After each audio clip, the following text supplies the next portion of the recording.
So, once Queen Donna Jackson, I'm here at the Pacheca Estate in Duoro with Caterina. Her family is Serpa Pimental. They make these amazing wines. We've just tasted the Valdebrau, a fresh white. Pacheca 2010, I tasted it at room temperature, stunning.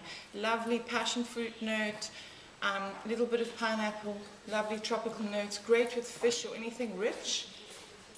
These two wines cost $5, so I've suggested to Roy Paolo, whose restaurant I've just rated, that he accepts this. So now we're going on to the port. If you can bring us some port. We have glasses. And what I wanted to say was we rated Torrega Nacional, which is Quinta de Pacheca is the label. For those of you who know about Torrega Nacional, the icon grape of Douro and of, in some ways of Portugal, I suppose. Yes.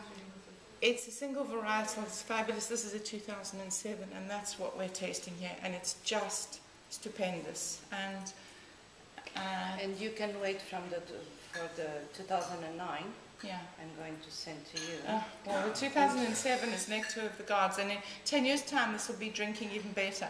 On the nose, as I said, it's like steak. It's got these lovely plummy notes, black fruit, and you know the leaves are fabulous. The colour, Torrega Nacional, is purple. It's a purple wine, and what I love about this wine, and I rated another Torrega Nacional with Roy Paolo at DOP anniversary in Porto this week, is that this wine by a fire with a roast, with a steak, with carpaccio, with even a salmon, it would be fantastic.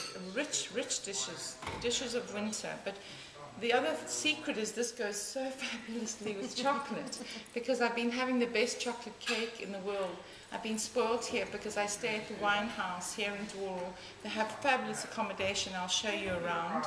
And Christine and her family are the best hosts in the world. They have the best accommodation, contemporary, beautiful rooms. You can go down to the winery. They'll just make you feel at home. You'll feel like one of the family. This is the best kept secret of Douro. Affordable, 5-star.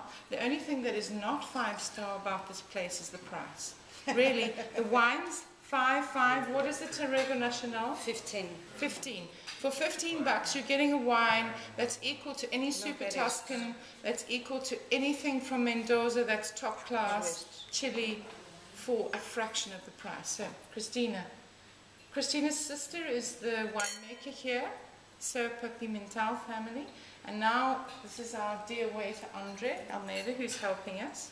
Now we've moved on to the crown. Okay, so we are now going to have a port. They only started to make port here in 2000.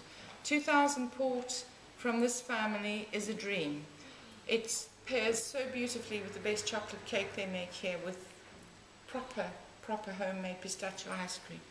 So I'm going to bring it closer for you, and you can see that it's a 2000 called Quinta de Pacheca, vintage port 2000. And here's a little secret on this. Eduardo Serpa Pimental was the grandfather, who carries the name of this label. The winemakers are Jose Serpa Pimental, Assinio Rodriguez, and Alvin Dirk Liebenberg, South Africa, who just happens to be a distant cousin of mine, who came and spent some happy time in Douro and fell in love with it like I did. So let's rate this. I'm going to line these all up for you so you get a bit of a view of what I think the 4 best bottles. That would be the best Christmas package you could give anybody. It's look at those 4 wines, they're beautiful. So let's rate this. I'm holding this for my food. This is more than fantastic. I went to bed with this last night, and they're beautiful. They have lovely baths here, lovely spacious bathrooms and gorgeous rooms. For a honeymoon it would be fabulous. I don't know if you've ever done a small wedding in your winery, but yes. I'm going to take you to the winery because they have tables laid out, they have dinner. It's very characteristic, very beautiful. It would be a perfect place for a small wedding, or an anniversary, or birthday, or Donna Jackson Wise Queen coming for the weekend. So, Christina, this is very, very special, this vintage port. Special doesn't cover this. It's very special. And unfortunately, I'm not tasting it for the first time, so I come to this wine this port wine quite biased. I love port wine, I love Douro. This has got everything you want from Dawn. The sun, you can taste the sun in this. The condensation of the grape. It's like Christmas cake in a bottle. This is Christmas cake in a bottle. It's great by the fire, and as I say, we're going to have it with our dessert. We can have it with our chocolate cake. So, winemaker, 3 of them, fabulous port wine, great Christmas present, or just I suggest you try it. They also make a 2006.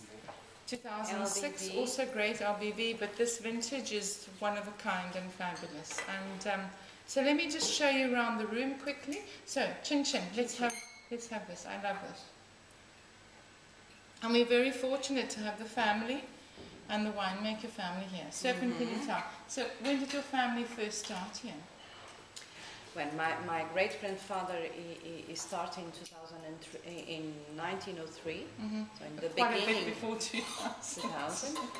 beginning of the century, and then I think he was completely in love with the wine Dooro. and with Dooro. Yeah. He was from here.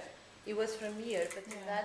at that time he was in Lisbon. He worked in Lisbon. So Is that where this amazing yes, this. thing came from, which I love? Yeah. And when someone told him that the Pacheca property was for sale, he don't hesitate. But it wasn't this size. He expanded it. It was this size, but only with 12 hectares producing something. Oh, the rest was just vegetables or trees. Or, And he replanted all of the vineyards with the right measure that they have right now. So 50 years later, the first machine was in Pacheca. Wow. It's incredible. In that period, it's like another world. It's incredible. Between 1910 and 1912, when he planted all of the 24 hectares of vineyards, he started planting the grapes separately instead of what they call the assemblage in the field, which produces green notes and unpredictability because they all ripen at different. You know why they did that? Only because we only produce the port. And for the port wine, it doesn't you don't know what it is. And something I haven't told you is this farm uses the Lagar method. I'm coming back in September for the amazing harvest, but basically it's granite. I have other videos of this farm, but downstairs they have the original granite Lagars where 14 men march forward and back to the call of a man who calls them, and they do shifts. And the grapes are pressed by foot. I know for the Americans this seems like something archaic and strange, but that's how port wine is made. There's a reason for this. The pip, the seed of the grape, if it is crushed by a machine, releases green notes and bitter notes. You do not want that in a port wine. So the tradition for port wine is that it is foot pressed.